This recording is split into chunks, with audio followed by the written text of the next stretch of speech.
After a brain injury, one of the things that happens is people try to do the same amount of activity that they did prior to their injury. And the brain injury in and of itself often causes pretty severe issues with fatigue. So at Coastline, where I teach, we'll have students who will come in, and our program is 4 hours a day. By the end of the first hour, they're pretty much wiped.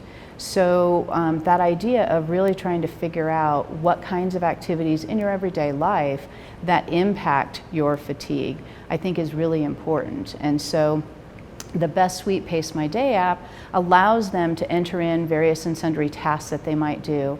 It allows them to track the amount of time that they do that, and it sort of limits them. The way the app works is they really can't do an activity for more than an hour without the app stopping them and sort of requiring them to self-regulate, to monitor how they're doing. Should I keep doing this task, or should I stop? Should I take a break? Oftentimes what happens is they just keep going. They think that they need to read a textbook, and so they'll read it for 4 or 5 hours. Unfortunately, after the first 20 or 30 minutes, they often aren't really absorbing and comprehending.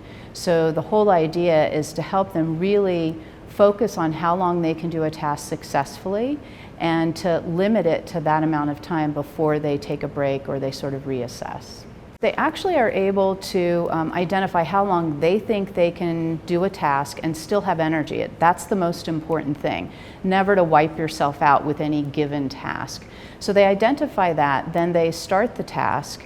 The way that we've created it is we also have them rate several different scales. They can choose which scales they want, but there's a pain scale and a depression scale and an anger and frustration scale and a mood scale. And what they do is they identify their current level at the beginning of each task, and then they identify that same scale level at the end of the task. So an example might be, I have lower back issues, and I've realized that there's certain tasks that I do that if I do it for a certain amount of time, the pain is almost always there. So by using the scales, it allows us to identify sort of which tasks are most taxing for us, and how they impact our physical being as well. And then at the end of the task, an alarm goes off, and it then has them rate that post scale. And then they can decide whether or not they want to take a break, or whether they want to continue, or whether they should just stop that task altogether for a while. This video was produced by Brainline, thanks to generous support from the Infinite Hero Foundation.